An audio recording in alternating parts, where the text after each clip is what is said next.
вечера всем. В эфире Prime на телеканале АТР. Это время, когда мы обсуждаем наиболее важные для страны и человечества темы и встречаемся с наиболее интересными, знающими людьми, с теми, кому, как я выражаюсь, всегда есть что сказать. Сегодня у нас в гостях уже второй раз в этом году человек, которого я очень уважаю, и я страшно рад, что он пришел. Это известный украинский дипломат, общественный деятель, бывший посол Украины в Соединенных Штатах Валерий Чалый. Витаю вас. Добрый вечер. Ну, правда, очень рад, потому что мы же договаривались тогда еще. Это как месяца 3 назад было, да, наверное? Ну, знаєте, до виборів. Для мене тема і звернення до саме аудиторії вашого телеканалу важлива. Я робив це в Сполучених Штатах, я робив раніше, я продовжую це робити. Ну, а канал ваш виконує дуже важливу місію. Я дуже радий, що у вас є можливість працювати зараз в Україні. Ну, і у вас особисто, і у каналу. Але я дуже хотів би, щоб важливість інформаційної роботи, важливість донесення правди розуміли все більше і більше на наших самих верхніх посадах. І було фінансування, відповідно, державне, тієї інформації, яка якраз на захист національних інтересів країни. Так вот всегда бывает, когда ты не занимаешься или недостаточно занимаешься информационной безопасностью, этой бетонной плитой потом и бьет. Вот, к сожалению, было недостаточно и раньше сделано, я считаю. Вот, и сейчас недостаточно делается для того, чтобы отодвинуть вот эту бетонную плиту, которая над нами висит, эти каналы Медведчук. Ну, понятно, о чем я говорю, да? Эти пророссийские каналы, это страшное дело, на самом деле. А вот Америка. Історія. Да. Перед Америкою, в якій, в принципі, ми розкажемо, що там і як там, я скажу, от по телеканалам, в принципі, це просто дилема. З одного боку, це демократія і свобода медіа, а з іншого боку, загрози інформаційній безпеці країни. І я вважаю, що навіть дозволяючи максимально думку, різні думки висловлювати, все-таки має працювати Служба безпеки України, має працювати Рада національної безпеки і оборони України, тому що ми воююча країна. І незважаючи на те, що ми намагаємося залишити країну в розвитку, в мирі, щоб не було, вся країна не була затягнута війна, постійні проблеми, то все рівно звертати на інформаційну безпеку треба. Я, до речі, як глава правління Українського кризового медіа-центру, на цього звертаю увагу з 2014 року. У нас є проєкт, який ми ведемо по антифейкам, проти російської пропаганди. Ми спеціально створили цей центр, коли Росія зайшла в Крим. Моментально ми зробили цей центр. Центр очень крутой, очень много делает. Ну, ви знаєте, 2014-го була головна мета, і перший захід був в центрі, це якраз круглий стіл по Криму. Я дуже вдячний і Мустафа Гаджемільов, і Рифат Чубаров були тоді, і ми дуже обговорили ситуацію з політиками українськими і продовжували дуже часто обговорювати тему. До речі, зараз такого немає багато обговорення, тому ця робота інформаційна и реагування на информационные загрозы – это задание державы. Это правда. Но я не могу себе представить, например, что, допустим, в Британии или где-то в Германии будут работать откровенные враги, и спецслужбы будут смотреть. Хотя, почему не могу? Вот Соединенные Штаты. Пример, да? Вмешательство доказанное. Доказано же вмешательство России в выборы? Да, звичайно. Сегодня новость, кстати, была, что Трамп помиловал фигурантов дела о российском вмешательстве в... Ну, там, насправді, він може помилувати. Це була один з сценаріїв, тому що треба було якось виходити з президентства без кримінальних справ далі. Але, ну, по-перше, не всіх він може там помилувати. По-друге, в Штатах є така специфіка. Президент, навіть президент Сполучених Штатів, не може помилувати тих, проти кого відкрити справу в окремих штатах. Тобто, якщо на федеральному рівні це можна зробити, то може бути справа в окремому штаті, і він ніяк на це не може вплинути. Ну, з паном Флином, я скажу, тут ситуація така складна. Я не вважаю взагалі, що він самий такий проросійський там серед... Это который вел переговори з русским посольством? Ну, кого він помилував, да. Ну, справа в тому, що ясно, ну, він генерал, він, в принципі, знав, що робив. І росіяни дуже активно працюють в Америці зі всіма там людьми. Ну, ФСБшна країна, там, в принципі, це з напрямом там завербувати, чи вплинути, чи знайти якісь ходи до цієї людини, скомпрометувати, потім використати. Але їм мало це вдається, бо потужно працюють контррозвідка в Сполучених Штатах. Ну, їм мало що вдається, але ну, спілкування от такого плану, це вони вміють, як на гачок підчепити. І вони так підчепили або спровокували багатьох російських, проросійських. Так, Ну, такие, как Анна Чапман там работали, да, вот такие и вам скажу- девочки не тяжелого, так сказать, Я вам вот скажу социального інше. поведения. Тут же ж справа навіть не в цьому. От справа в тому, що, наприклад, коли я готував за дорученням президента України його візит перший в Сполучені Штати, Вашингтон, Білий Дім, колосальна протидія була. Просто колосальна. А как можно противодействовать визиту президента другой страны? Ну, В самому Білому домі А. були радники, які радили президенту не робити цього до зустрічі з Путіним. а кто И- тогда был президентом? Ну, це був президент Трамп. Уже Трамп. Да. Це вже був президент Трамп. Я маю на увазі візит. Там візити були при Обамі. Я маю на увазі перший візит якраз при новому президенті Дональду. Я уточнил. Как раз. Да. Так от, я скажу вам, це була взагалі детективна історія, як ми це готували візит. І навіть склалось таке враження у людей в Україні, в Києві, що пам'ятаєте, навіть звинувачення були, заплатили за візит. Тому що- Точно, Да, точно. ну, до речі, да. президент Порошенко виграв в суд. І виграв суд ні в кого, а в BBC. Кстати, Тому що- хорошо, да. что вы напомнили. Я вам Действительно, скажу, да, от так было. дивіться, скільки було розмов тоді, да, в українському середовищі, скільки фейків. Мені було, ну, знаєте, якось так, як би пояснити, це відчуття, коли твої колеги бувші, в тому числі міністр закордонних справ бувший, говорять про те, що ніякого візиту не вийде, нічого не вийде. Тобто зараз це неможливо, тільки Путін. І потім, коли це відбувається, говорять, ну що там, 10 хвилин, 15 хвилин. Знаєте, це менша вартість яка. А насправді було те, що протидіяла Росія. І вони задіяли всі способи, щоб візит президента Порошенка не відбувся раніше, ніж президента Путіна. І ми це переламали і зробили по-іншому. Як там вже було? Ну, це вже треба расскажите, а просто- что вы не рассказываете? Ну, я вам скажу такий епізод, коли говорили про те, що це так званий дроп-ін, тобто просто зайшли, зробили фото, да? То і так всі слідкували, що так і буде, навіть хотіли. А я знав те, що я робив, як посол. І в результаті я просто, знаєте, дипломати говорять про результат. Що ми бачили? Ми бачили повноцінну зустріч, ми бачили медіа присутність, камери, ми бачили потім зустрічі президента України за дорученням президента США. Він доручив своїм міністру оборони, міністру економіки, міністру енергетики. Зі всіма зустрілись. Ми побачили повністю результат. Але він, що я можу визнати, що формат, він робився, це незвично, звичайно, для дипломатії. От сам формат зустрічі, її вже масштаби, її участь преси, він робився вже на ходу, з колес, що називається. Але я був впевнений на 100%, що все вийде. Тому що були друзі, які допомагали цьому. Були ті, хто опанували, але в мене були друзі, в тому числі в Білому домі, які допомагали. Ну, Так що це боротьба. Це велика боротьба, яку ми виграли у росіян. Я виграв у них 3 великих справи там, в Вашингтоні. Вони знають. давайте вторую, третью. Ну, це перший Да. такий був, то, що ми там, потім визнання Голодомору геноцидом. Мгм. Це була для них неочікувана абсолютно історія.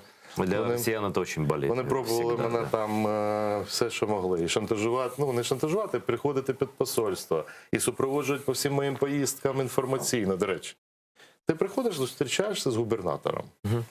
Ви домовляєтесь, що губернатор зробить прокламацію в підтримку ідеї визнання Голодомору геноцидом. Це важливо для нас з точки зору протидії російського наративу. Так? І після того, як ти їдеш, дзвонять експерти Держдуми Росії, так звані пранкери, жартівники. А насправді вони працюють дуже плотно з розвідкою російською. ФСБ. І там інша структура, і працюють дуже плотно з посольством. Вони за мною дзвонять кожному губернатору і говорять, я там прем'єр-міністр України Гройсман. Значить, тільки що дзвонив, був минулий тиждень у вас посол. Так от, дуже дякую вам, все дуже здорово було у вас. Той, звичайно, каже, да, ми провели хорошу зустріч, губернатор там штату. А потім він каже, от ви там домовлялись про Голодомор, то не спішіть, у нас трошки змінились зараз плани, може не поспішайте. Ну він каже, ну да, якщо ви кажете, тоді... Але все-таки мені позвонив. Тобто, тому отак ми виводили. За кожною зустрічю за мною ходили. З кожної зустрічі. Я виступаю на форумі Fusion Review в Солт-Лейк-Сіті. Це про майбутнє розвиток світу. Там цікавий форум, це окрема історія. І тут же вони повністю на мої всі соціальні мережі все вивалюють, значить, там бруд. Я знаходжу фейковий свій аккаунт. Мені дзвонять, вже буду говорити, можна говорити, значить, мені дзвонять мої, ну, просто дуже поважали Україну, поважали посла і позвонили аж з Сіетлу. Сказали, тут у нас набирають на роботу від вас, від вашого імені. Я кажу, як це може бути? Група сидить в Німеччині, російська, і створює фейковий аккаунт, і робить шахрайські дії.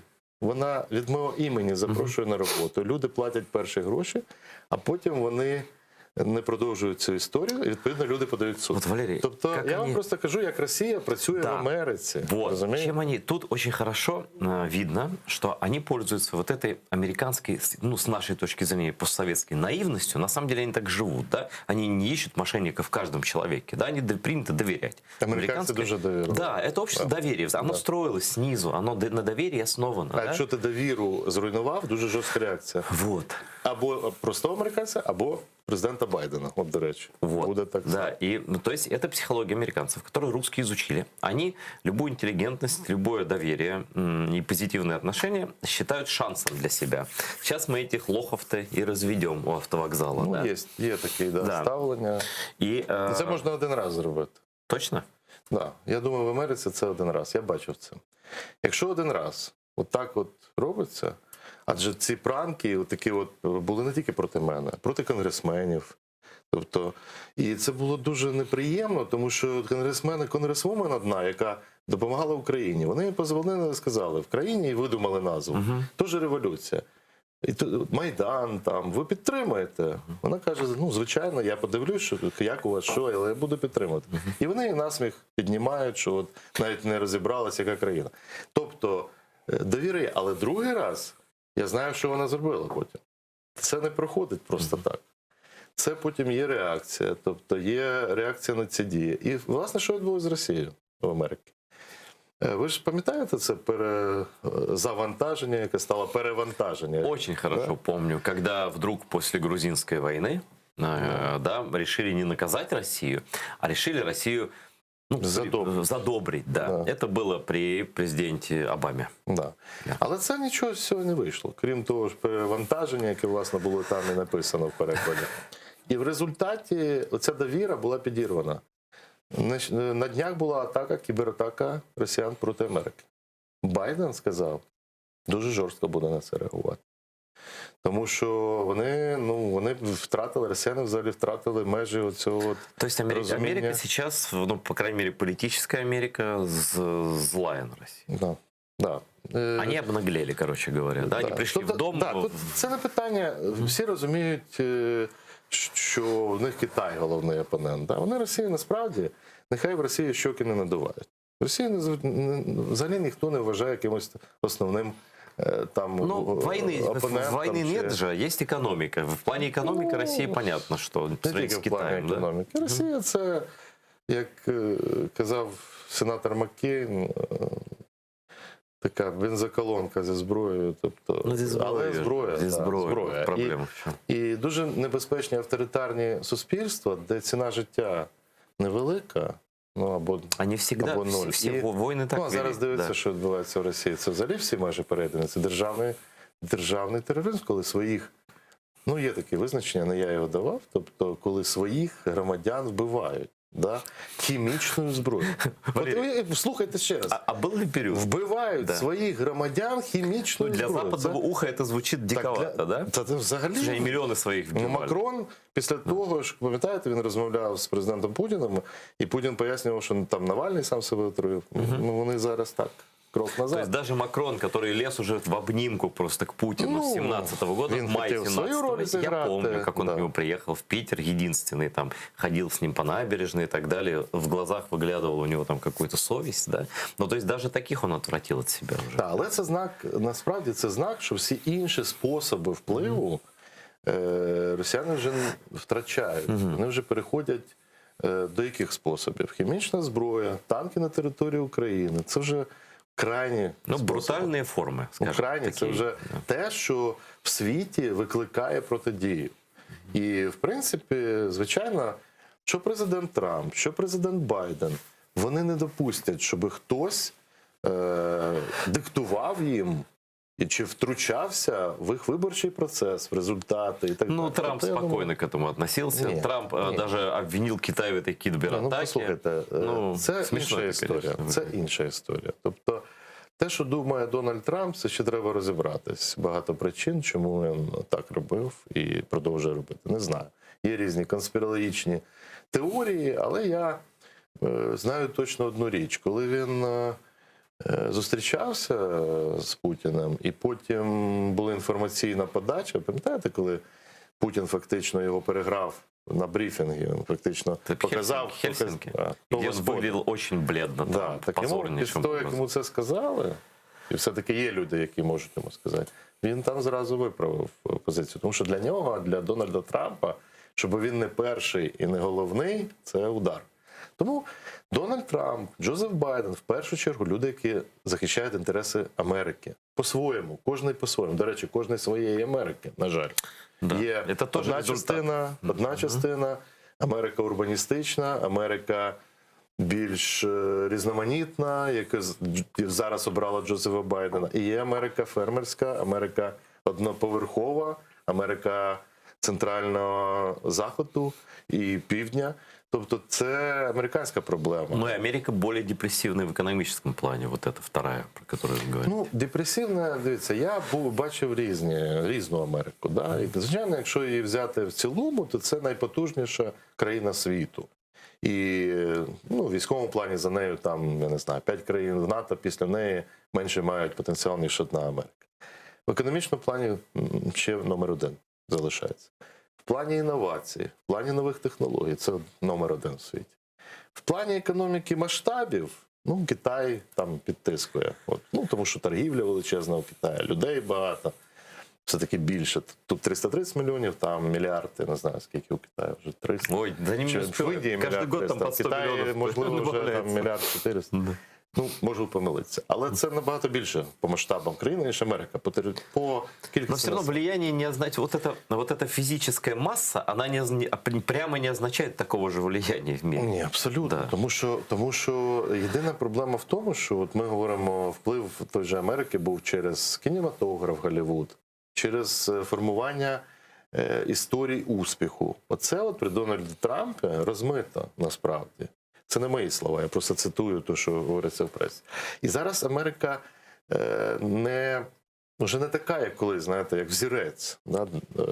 Зараз вона... І це виклик для Джозефа Байдена. Валерій, Повернути Америці її велич не в тому форматі, Make як... America Great Again. Да, але в іншому форматі, як attractive model, тобто як приваблива модель, як модель успіху. От туди люди їдуть за цим. Ну вот правда мое ощущение такое, да, что Трамп старательно уводил Америку. Я не буду сейчас говорить, как же он агент Путина, на мой взгляд, да, но это мое оценочное суждение. Это пусть потом разбираются следователи, там, история напишет все это, да. Просто я вижу логику его поступков, как он уводил войска из Сирии, из Афганистана, как он уводил Америку из вот этого Запада. Америка лидер Запада. У Це меня... був, основний був Да. підхід, от згортання такої зовнішньої активності. Він відверто говорив, і він базувався на бажанні у тої Америки одноповерхової, яка його вибрала. И это совпало с желанием Путина, Да. который Тобто тут активно поддерживал на выборах. тут співпадіння було. І з приводу втручання, я не думаю, що Дональд Трамп знав, що росіяни працюють, щоб втрутитись в вибори. Це був спосіб, як підвисити на гачок і самого Дональда Трампа потім. Ти йому допомагаєш, в вибори втручаєшся на боці одного з кандидатів. Ви питаєте, чи доказано? Звичайно, доказано. Комітет доказано. Сенату з розвідки видав доповідь в якій чітко все це викладено. До речі, керівник цього комітету республіканець. І там все це викладено з прізвищами. Що саме цікаво, що я знайшов там пояснення багатьом іншим діям цікавим, і прізвища, які тут в Києві відомі. Фактично, агент ФСБ чи офіцер ФСБ, Килимник, який там в цьому репорті зазначений, говорить про те, і не тільки він, а й інші, які там зазначаються, що вони пробували замінити наратив чи інформаційну таку повідомлення про втручання Росії, у них виникла ідея замінити Україною. І це вже зафіксовано в цих документах. Я як посол це знав, бо я спілкувався з американцями. А уявіть собі, чи пам'ятаєте, скільки в Україні було цього обговорення? Що це, деякі навіть говорили, це Україна втручалась. Та у нас немає такої Попытка можливості. була така. Ні, Да. була на певному етапі, що було неправильно, і посольство, звичайно, це не підтримувало, але політики деякі українські стали на бік одного з кандидатів. Це неправильно. Хіларі Клінтон. А я як посол працював, ну я вам скажу, навіть більше, навіть, з Дональдом Трампом, тому що з Хіларі Клінтон було зрозуміло. А ми працювали з двома командами і зустрічались з двома, і там це дозволено на певному етапі Держдепом. Я був на 2 з'їздах. До речі, ну це стара історія, але європейці не поїхали на з'їзд Дональда Трампа. А росіяни не поїхали на з'їзд Хіларі Клінтон. Я був і там, і там. Тобто я спілкувався зі всіма цими командами, я бачив, як це все розвивається. Я до того це кажу, що ми не втручались в вибори, але були бажаючі оцю спецоперацію, я вже бачу, що це спецоперація об'єднана, щоб Україна стала тою країною, що втручалась в вибори, а не Росія. І цьому підігравали в тому числі ті люди, яким зараз заборонено в'їзд в США, тільки зараз. На жаль, ці люди підігрували навіть американські журналісти несвідомо. І одну з статей, яка дуже була нанесла шкоду якраз цьому враженню, колись в «Політико» в газеті, я спростування надрукував, але ніхто на це вже не звертав увагу, на це спростування. Ну, да, так оці два журналісти американські відмовились, коли їх ФБР викликало і сказали, ваше підтвердження, сказали, нема. Один звільнився, один поїхав, а тепер той, що поїхав, мене шукає вибачитись. Да. Тобто вибачитись, що от він так зробив. Я думаю, що це лівацькі журналісти. Ні, це була серйозна операція. Вони вийшли на таких людей, які працювали проти України. Я правильно розумію? Це спеціально працювали. Да. І ви можете в цих доповідях тепер знайти, як працювали проти посольства українського, проти посла, як працювали проти України. Валерий, будет расследование продолжено по поводу вмешательства? Тем более, что вот русские, вот уже промежуток между виборами і... Таке враження, що росіяни ніякі уроки не вивчили, або навпаки вважають, що це успішно. Отак от Да, а может, они считают, что так и надо. Да. Знаєте, що обговорюється в США, і не тільки в США? Чи можна, я так би сказав, от якщо це війна інформаційна і кібернетична, чи можна робити відповідні на атаки відповідь? Наскільки я розумію, це вже відбувається. Тобто кожна атака кібернетична має якусь відповідь. Просто я хочу подивитися, все-таки поки що таке враження, що Росію це не зупиняє. І не тільки Росія, до речі. Да. Справедливості заради скажемо, що це не тільки Росія. Але, я бачив ці всі розслідування стосовно Росії. Мы же знаем, Валерий, что сейчас санкции реально снижают ВВП России на 2%. Головне, що вони б'ють по технологіям. Да. Розробки нафти на півночі. Да, но они совершенно не бьют по содержанию армии, по содержанию полиции, по содержанию ФСБ, который вот все это вот делает, да? И 2% не смешно даже. То есть это русских точно не остановит, да? То есть речь идет об усилении санкций. Не о таком частичном, а серьезном.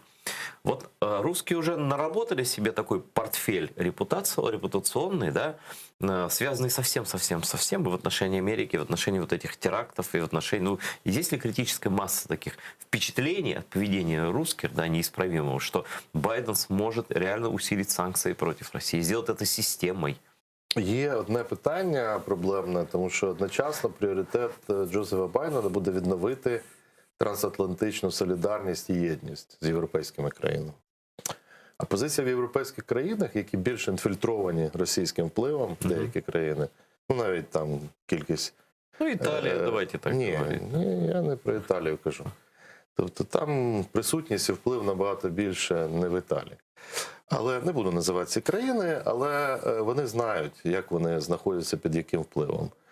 Тобто ви казали про канали, та візьміть навіть Німеччину. Германия, да, там страшное дело. Подивіться, скільки російських там каналів і скільки, до речі, Про российских политиков, которые на ток-шоу говорят, что Путин даже не диктатор, это такой немножко своеобразный тобто политический тут не питання лидер. країни, Там, тут да. питання, в Вмешательство, принципі, впливу в самій Європі. Да? В Америці трохи не так. Америка все-таки ще починаючи з Обами, пам'ятаєте, коли він вислав російських шпигунів? Но Америка может навести порядок в этом Так вот, доме, в западном? Їм треба мати таку позицію, що вона підійшла Заходу, і Європі, і Америці. І тут Америка піде вперед по санкціям, а Європа буде трохи стримувати, Она, тому що она подтянется, я думаю. Да, Ну, тому это так буде работает вообще. сильніше, але кардинальних змін не відбудеться. Нам, насправді, у нас, якщо чесно, то у нас питання, як тримати весь час цю солідарність і єдність. Бо сьогодні українське керівництво його розмиває. Бо, по-перше, ти маєш в першу чергу санкції проти чого? Проти незаконної окупації, спроби анексії в Криму і проти окупації Донбасу. Але якщо ти говориш мир, у нас перемир'я, то виникає тоді у тих політиків, які дивляться на свого платника податків, да, И еще каже, получают возможность деньги от Путина. якщо у вас да. мир, да, то давайте все, давайте санкції знімати. Тому Росія дуже намагається, веде активну роботу по зняття цих санкцій. Ці санкції б'ють по Росії. Вони б'ють по Росії. Єдине, що проблема в тому, що вони б'ють однаково невідомо по кому більше, може по громадянам Росії. Да? Ну, Тому що слушайте, когда з них шла, ви- нет, когда шла война с нацистской Германией и фашистской Италией, эти как-то санкции били и по всем гражданам Италии. Они же себе дучи выбрали. Тут неможливо Ну, а як ніяк це розділити. розділити? Ну, це один з аргументів, який звучить для зняття санкцій в Європі. Вот, да? это русские специально делают. У них, Да. вот, например, вроде Ходорковский оппонент Путина, да? Но все 5 лет, что он сидит в Лондоне, он везде выступает, говорит, снимите санкции с России. Назначьте санкции кому-нибудь из окружения Путина, но снимите санкции с страны. Сейчас Навальный то же самое говорит, я уверен, будет продолжать говорить. Но почему-то мне кажется, что все-таки ни Америка, ни Европа, учитывая вот масштаб содеянного, да, и то, что русские не успокаиваются, все-таки санкции, конечно, не снимут, я думаю. Такого не буде. Зараз так Да. питання не може стояти, але це залежить від нашої роботи також. Ми повинні постійно нагадувати. А что мы постійно... должны делать? Вот Ну, Байден, мы сейчас инаугурация робимо. Байдена. Вот что мы должны делать? 21 числа вот, действующий президент Соединенных Штатов на 4 года Да. Джозеф Байден. Что должна делать Украина? Перше, спробувати швидко організувати зустріч президентів України Важно, і Сполучених да. Штатів. Далі. Зібрати комісію стратегічного партнерства, робота якої при мені була відновлена. І там є 4 важливі групи. Я не буду там в А зараз деталі. не працює? Ні. Второе. Значить, зібрати. Далі поставити завдання в цій стратегічній якраз комісії стратегічного партнерства. Ми повинні покласти, ми, Україна, покласти Джозефу Байдену план, в якому перша частина ми показуємо, що ми готові зробити в реформуванні, антикорупційних діях, в підвищенні ефективності використання американської зброї, яка нам надається. Тобто в всіх питаннях важливих показати, як зміниться законодавство, що ми для цього робимо. А друга частина, що ми очікуємо від США в допомозі в цих питаннях. Тобто дуже конкретні речі. Що ми очікуємо, як ми бачимо далі. Тобто такий роадмеп або дорожню карту. Вона має від нас лягти. Ну, ее потребуют американцы в любом случае перед встречей. Ми її зробили Этого- вже, коли я був Да. послом, ми вже фактично розробляли на комісії стратегічного партнерства проекції А кто дорожньої послом карти. будет американским? Ваш прогноз здесь? Ну, я все-таки, знаєте, ну, по-перше, це не наше питання. Это правда. Да, Но я тут просто питання спрашиваю, Америки. прогноз есть? Я Вы з щас- повагою ставлюся до генерала Дейтона. Він може бути, на мій погляд, в умовах, коли Росія воює з Україною, і він знає позиції не тільки США, а й європейські. Він же був в Гарміш, Папер-Кіргені там. І він був би непогано зразу б зорієнтувався. Ну, якщо буде адміністрація зараз якось коригувати цю ситуацію, когось подумають іншого. А Волкер то- может стать? Ну, знову, Ну, я же предположение спрашиваю. Вы же не дипломат сейчас на службе. Ну, спитайте Волкера, він зараз Ну зачем я Волкер доступний. был? Я слышал даже такое, что как вариант рассматривается возвращение Марии Ивановича. Дивіться, я як посол можу вам сказати, що дійсно посла позиція важлива. Хоча Зараз у нас не було посла американського, і посольство нормально працювало. Да? Хоча в деяких Не моментах сказав наявність би. наявність посла важлива.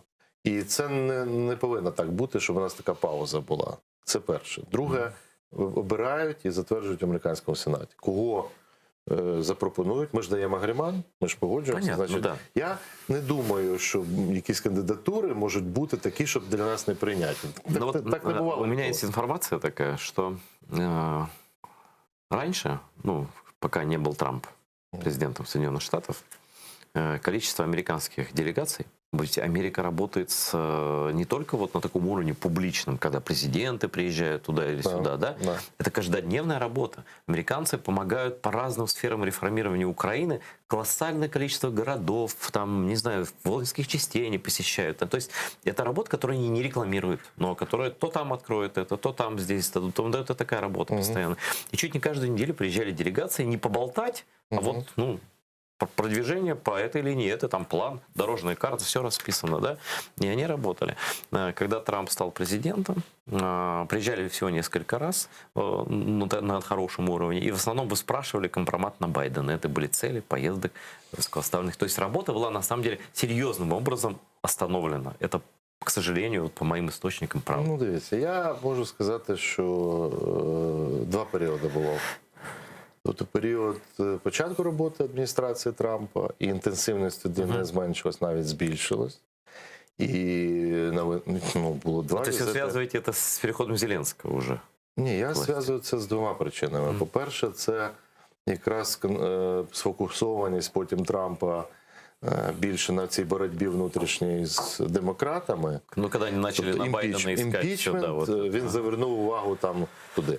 Ну і друга причина – це наша ініціативність, або, скоріше, безініціативність. Тому що на певному етапі була зайнята наступна позиція. Ну, я знаю точно, що була дуже близько підійшли до того, щоб, вибачте, там, наламати дров наші великі радники зовнішньої політики, але вони зупинились. Хоча під час імпічменту всі ці речі зафіксовані. Но все-таки Украина не вляпалась. Зупинились, вже перейшли цю червону лінію, але наслідки будуть тільки для декого з оточення президента, а не для країни в цілому. Я думаю, так, скоріше. Тому що всі бачили, що це робили там ініціативна певна група, а не країна це робила. Тому тут зупинились, і далі була вибрана така лінія. Дуємо на холодне, взагалі не робимо нічого з Сполученими Штатами. І мовчимо, сидимо, поки не дочекаємося. То есть и тут мне не удалось возложить вину на Трампа. Да. Да, і от виходить, що цей весь період, раніше було 100 делегацій в рік. Ну, до 100 делегацій наших. Це взагалі така цифра величезна. Такого ніколи не було. Ну, их, соответственно, много было. Було. І я не згоден з тим, що ви кажете, що інтенсивність зменшилась. Вона збільшилась по лінії кіберспівробітництва, в кібербезпекових питаннях. Вона збільшилась в економічному, вона збільшилась в ядерній енергетиці. Ну, коли обговорювали спільне виробництво малих ядерних реакторів? Вот давайте так в это углубляться не будем. Ні, я просто вам кажу. Да, я понял. Виробництво ядерних реакторів Україна і США. Ми ж То домовилися есть про це. все равно процесс не останавливался. Він зупинився останній рік-півтора. І зупинився він, чи загальмувався з нашого боку. І причина не в Вашингтоні. Причина, звичайно, пандемія вплинула В тому дещо, числі, конечно. але це не головний фактор. Головний фактор – це те, що у нас вирішили, що невтручання дорівнює не працювати, фактично нічого На не всякий робити. случай не делать ничего. Да. Но, І це помилкова річ. То есть не выходить на поле, Звісно, можна чтобы не помилятися, якщо не ошибиться. ти можеш не помилятися, якщо нічого не робиш, але стратегічно це б'є потім. Хорошо. Вот мы фактически, сколько нам осталось? 20 там с чем-то дней, 25 дней. Мы будем жить в другой реальности, потому что Америка возвращается в дом, это 100%. Она вернется. Вы согласны, что она вернется? Ви оцінюєте, одна річ є. Ви кажете, в іншій реальності. Та ми будемо жити в такій самій реальності, бо наша реальність залежить від нас більше, ніж від Америки. Но давайте согласимся, Да. что Трамп особо не обращал внимания на Украину, так честно. Ну, в якому плані? Ну, по сравнению с Байденом, даже в жанре вице-премьера, в ранге Ні, вице-президента. ну, дивіться, не тільки ж Дональд Трамп. Тобто, знову, це залежало від нас і залежало від нашої активності. Якщо у нас були проекти, якщо ми отримували зброю летальну, якщо ми отримували співпрацю, де ми знімаємо зараз залежність від постачання ядерного палива російського, якщо ми працювали по програмам економічним, якщо ми, то в принципі це махіна. Якщо вона запущена, то вона йде. І далі є певна інерція. Да? Оця інерція зараз закінчилась. Нова інерція ж не енергія. Її треба підняти знову, закласти знову бачення, закласти нові ідеї, нові проекти. Но вы говорите, что Байден злой на Россию. Да. Если он злой на Россию, значит он, ну извините, как в американских голливудских фильмах, он должен поставить на место. Вот, должен мстить политически.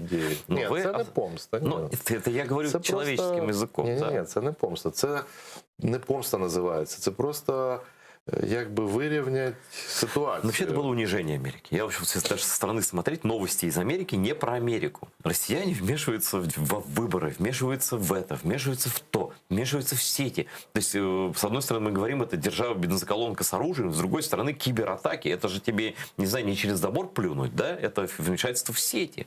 Это вообще дело серьезное, значит, они ресурсы имеют для этого. То есть это враг опасный, в принципе. Звичайно, якщо ти мілітаризуєш країну, якщо ти пріоритетом визначив Збройні сили і от такі підрозділи, то ти витрачаєш на це гроші. Ти забираєш у людей, як от у росіян, забирають ці кошти, а віддають туди. Так, да, це велика країна, і вона має можливість перенаправляти. Да, Валерий, давайте честно скажем, что деньги они не то, что прямо у россиян отбирают, а деньги, это деньги германских налогоплательщиков и европейских, которые платят... нафтодоллары? Да, конечно. А что он тратит на армию? А на какие деньги он кибератаки совершает? А на какие деньги он в Сирии воюет? На какие деньги он на Украину напал? Это же все чисто прямо связано. Он способен содержать армию. И, кстати, люди там неплохо живут, но они не голодают, в России нет голода, да, и армия, и зарплата офицера в российской армии очень большая, и зарплата мента очень большая. Ні, так да, силові структури, да. А поїдьте ви від Санкт-Петербурга, рідного для президента Росії, поїдьте на північ, і ви побачите, в 70 километрах від Санкт-Петербурга такие несчастные хаты Это деревянные. работает, когда есть выборы. Это опять наше украинское представление, что это вот народ плохо живет, он будет недоволен. Он там будет плохо жить, но инструмента сменить Путина нет. Ну, це інше питання. Ну да, то есть мы это видим, но это влияние на политику не оказывает. Середній бізнес під тиском. Як він, до речі, реально під тиском і в Україні, насправді. Але у нас хоча б рота не затикають, да, у нас можна сказати, у нас в этом плане, якщо не чують, вже не чують, то вже люди... Украина это другой свет. Мы себя, конечно, любим критиковать, но я могу сравнивать, да.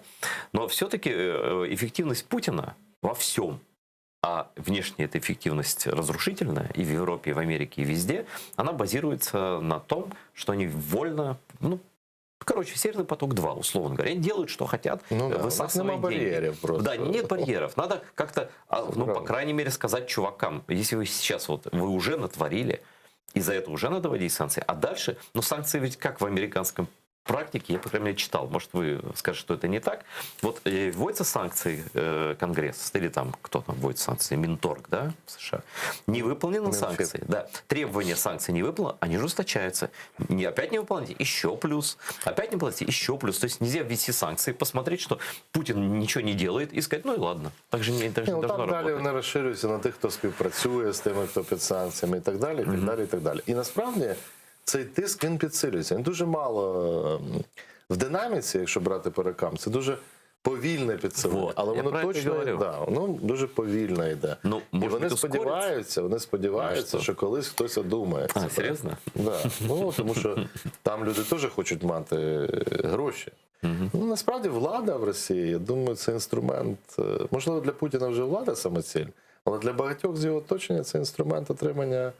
Да, но он им отдает страну для этого, да? Но сам интересуется исключительно внешней политикой. Даже пройшов цей етап, очевидно, і тут такі люди найбільш складні в пошуку рішень, тому що вони вже базуються не на Да. Ну, вже все, набрали. Деньги у него уже там уже есть, вистачає. да. Да. Там уже У него и вистачає. власти уже столько, что вот просто не расхлебаешь. И поэтому он и вовне все это Ну, распространяет. давайте вернемося. Росія з точки зору наявності ядерної зброї і взагалі готовності направити свої величезні підрозділи, ну, знаєте, солдати що наражають. Тобто є такий вислів в Росії. Ну и потом отсутствие моральных границ каких-то, делаешь, ну, что от вони, хочешь. Да. от простий приклад.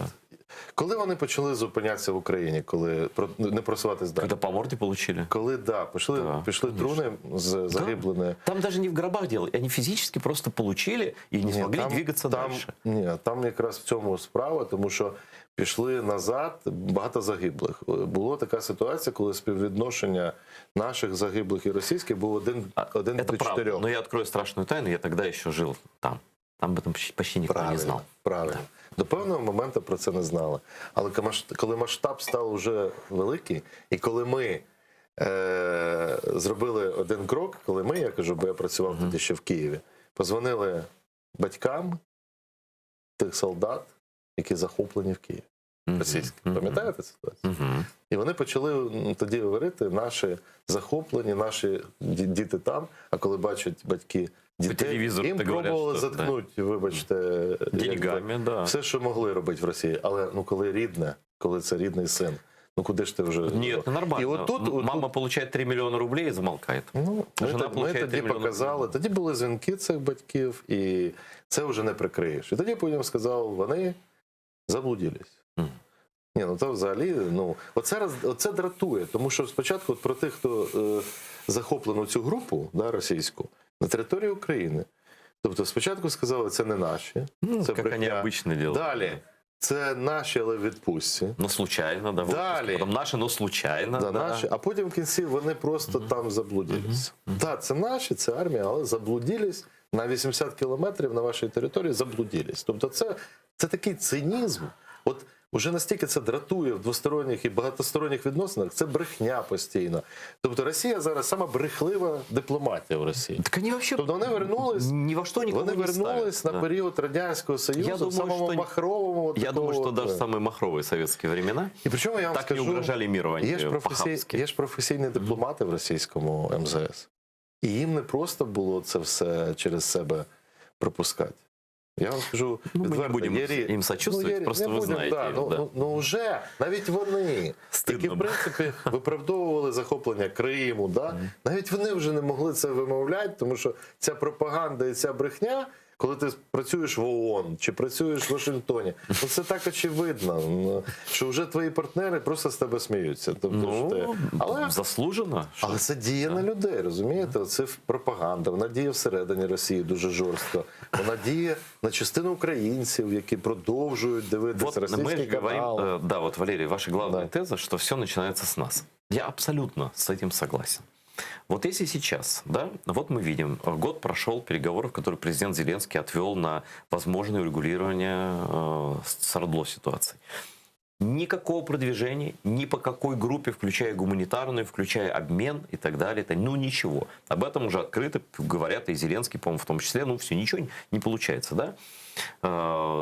Вот они говорят про план «Б», не знаю, что это за план, но мне кажется, план «Б» любой, в таком случае, когда Россия просто посылает все переговоры, да, заключается в обращении к международному сообществу, тем более Байден приходит, новый президент Соединенных Штатов, усиливайте санкции. Нет, не помогает ничего.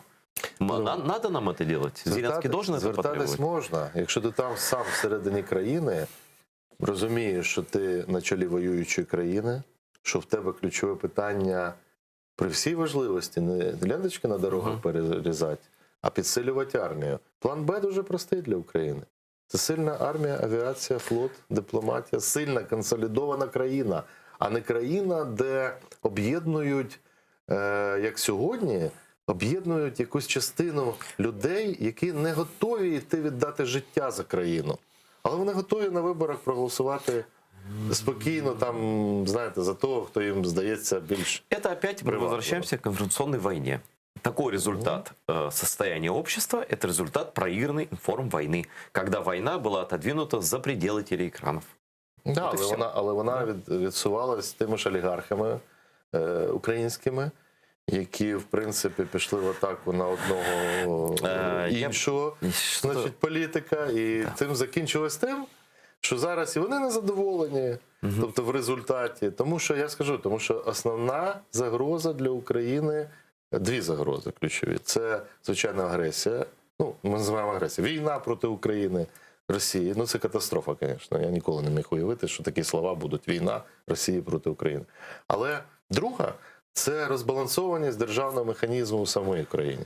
От, власне, зараз Путін чекає, поки ми самі знову не принесемо йому нові можливості. Тобто, Ну, я думаю, що не дочекається. ну, знаєте, я бачу дуже багато сигнальчиків, що у нас управління зараз дуже провисає у всіх сферах. І, на жаль, це очевидно. І це не корупція навіть загроза номер один, хоча це загроза, а саме от, низька якість управління. Тому що в Америці інститути працюють, хто би не був президентом. А в Україні дуже багато залежить від особистостей, від тих, хто бере відповідальність в той чи інший період. І от ця сотня людей, які на ключових посадах, від них залежить дуже багато. Ми країна, яка ще не сформувала стійкі інститути. І зараз ця сотня людей наповнюється людьми, які були виконані з українського політикума з початку війни, які були компрадорську позицію займали, які проти Майдана працювали, да, проти пориву людей. Да. А зараз, часів Януковича, людей вертають у владу. В розвідку, в СБУ, вертають навколо президента, його більше стискають там. Я не знаю, його не хочу оцінювати, а от те, що там інфільтрується все більше людей періоду Януковича, Сейчас одного же американцы хотят уже які ми знаємо, вигнати. і їх позицію знаю, я бачу все в цій країні вже за ці роки. І те, що відбувається, ну це небезпечно. Скажите, Валерий, вот надо требовать усиления санкций. Это просто логика подсказывает. Но как мы можем требовать усиления санкций? Те же американцы, те же европейцы скажут: стоп, минуточку. Вот ваш товарооборот с Россией. Да, треба спочатку з себе починати. І є постанова уряду, який забороняється торгівля там не всіма товарами, тому що є товари, які ми не можемо зараз отримати. Ну, это уже у нас просто мало времени, 5 минут. Ну, якщо коротко, ядерне паливо, ну, поки що я понимаю, ну да, есть все нюансы, но в інше, целом, все да. інше треба бити по рукам, я вважаю. Треба бити по рукам, раз, там, де порушують закон, і два, треба давати інформацію людям. От я, наприклад, російське намагаюся не купувати. Тобто це треба не Ну, це перевиховання вже суспільства таке політичне. Я просто дивлюсь, Да. ну, по-перше, це нормально брати українське, купляти, да? Але з іншого боку, ну чого мені наповнювати там пальним російський танк? Я тоже да? покупаю только украинское. Вот, тому- да, но мы сейчас не про это, мы про запреты. Да? Ні, так обходять запрети. Наприклад, автомобілі зараз заборонено ввозити російські, так возять деталі, і корумпована митниця дозволяє це пройти. Далі їх тут збирають, і у нас, будь ласка, в Києві є газ, будь ласка, можна купити. Да? Його зібрали, або інші машини, наприклад, там Рено, яке зборки російської, воно приходить сюди. Тобто це корупція, це треба СБУ, це треба всім бити по рукам, бо це порушення закону. Це У нас за 7 лет войны нет закона о коллаборационизме. Он только сейчас це в Верховной небезпечна Раді. штука. От колабораціонізм, знаєте, у А нас... що тут небезпечно? Ну, тому що у нас, як починаєш цю дискусію в Україні, то... А що дискутувати? Я думаю, починати треба хоча б з виконання законів сьогоднішніх, які діють. У нас чітко все записано. І проблема зараз, що основний акцент іде на політичну боротьбу, цю всю протистояння, да, і влада нинішня хоче догнати, вибачте, попередню, а не те, щоб виконувались чітко всі закони. І не тільки виконувались, а не писались закони, до речі, це інший спосіб, як можна закон прийняти такий, що він навпаки проти національних інтересів України діє. От як Конституційний суд прийняв рішення. Законно він прийняв, ну, начебто може. А як воно працює в Україні? Погано працює. Тому, в принципі, я думаю, що почати треба з цього. Треба не просто приймати якісь правила гри, треба їх контролювати, ці правила гри. Сказали маски носим, то вибачте, з президента починаючи. Сьогодні, кстати. Сказали, значить, контролюємо корупцію чи от якісь дії. То не ганяємося за Порошенка, який давав доручення деокупації території. Уявіть собі, справу відкривають проти президента Я не хочу казати про нього, там, в мене своє враження, в інших інше. Але які справи? Проти того, що він давав як верховний Я даже не головнокомандуючий, хочу это звільнити перечислять. територію. Это Ні, ну просто це, тошнит. Я прошу це прощения. просто Да. треба Это- повернути нормальну ситуацію. Надо заниматься реальными делами, Да. а не вот этими. Это все понятно. И, кстати, про коронавирус. Ученые доказали, сегодня опубликовано в «Украинской правде» информация, 99,9% защищают от коронавируса именно маски. Поэтому всех людей, которые говорят вам, что маски не защищают, можете посылать вот за масками. Да, якщо така відстань, Да. як між нами, то це ще допустимо. Да. Тобто, а Ну, якщо и Я ближче, переболел просто. якщо ближче, то треба маски. Я також підтримую. І я впевнений, до речі, я не лікар, але я впевнений, якщо хоча б цього притримуватись, то це б набагато би допомогло, і не треба ніяких Конечно. локдаун робити. Конечно. Це ж питання дисципліни, питання відповідальності. І воно йде зверху. Бачить, що їздить, отримує зарплату низьку, а їздить на дорогій машині, чи має величезні будинки. І люди так дивляться. Це давня історія в Україні. Вот такой вопрос. У нас 2 минуты Да. осталось. Я, может быть, 2 коротких вопроса. Вийшли за рамки Америки. Нет, пока да. Нет, не хочу лезть за рамки Америки, потому что это реально влияет. И вы знаете, вы эксперт очень крутой по этому вопросу. Господин Трамп имеет шанс через 4 года снова стать президентом? Так, шанс має. Ну він зараз так і працює в цьому напрямку. То есть он будет работать в этом направлении? Да. Всі його зараз дії, те, що він тягне, пов'язані саме з цим. Мгм. Ну, але це не значить, що так буде. Я понимаю. Якщо з'являться у республіканців кандидат так само популярний, як Трамп, то тоді... може 20 бути секунд остается у нас. Может ли Трамп стать подсудимым реально? також може бути. Тому Именно що, за вмешательство России, связанное с Россией? не знаю, є питання по його економічним, всяким фінансовим питанням, і вони зараз розвиваються дуже активно. Це, Ну, а в связи с Россией тоже или нет? ну, там уже начебто все зрозуміло. Я не знаю, як вони будуть діяти. Ну, то есть ничего страшного, Але- что президент США сотрудничал с Россией, своими командой. Це їх питання. Но шанс це такой тоже питання. есть все-таки. Такої, ні, ну, в Америці нічого не зупиняється. Воно йде багато років і не забувається. С нами просто был потрясающий собеседник сегодня, Валерий Чалый. Все будет хорошо в новом году. Это вот я уверен, что будет хорошо, вот, несмотря ни на что. И, конечно, русский рейх в итоге будет разрушен. Но к этому нужно, как сказал сегодняшний собеседник, наш в том числе, прилагать усилия. Усилия должен прилагать каждый, и не только политики, в том числе вы, кто нас сейчас смотрите. Найдите время, найдите возможность, зайдите на сайт patreon.com и станьте нашим соратником, поддержите свой любимый канал, крымско-татарский канал, единственный в мире, который борется с русским рейхом постоянно и будет продолжать это делать. Становитесь теми, кто с нами в одном строю. До новых встреч.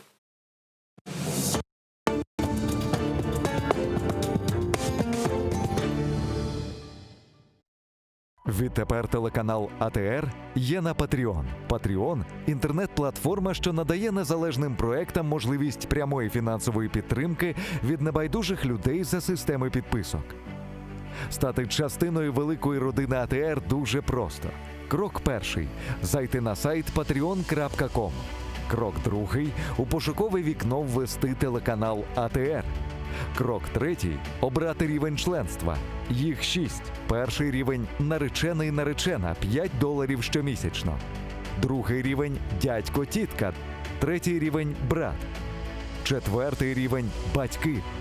П'ятий рівень – бабуся-дідусь. Шостий рівень – ата-предок – $200 щомісячно. Крок четвертий – авторизуватись. Крок п'ятий – переказати кошти. Просимо кожного з вас, де б ви не проживали, чим би ви не займались, долучитися до спільної справи і стати частиною великої родини АТР. Підтримайте нашу спільну боротьбу за повернення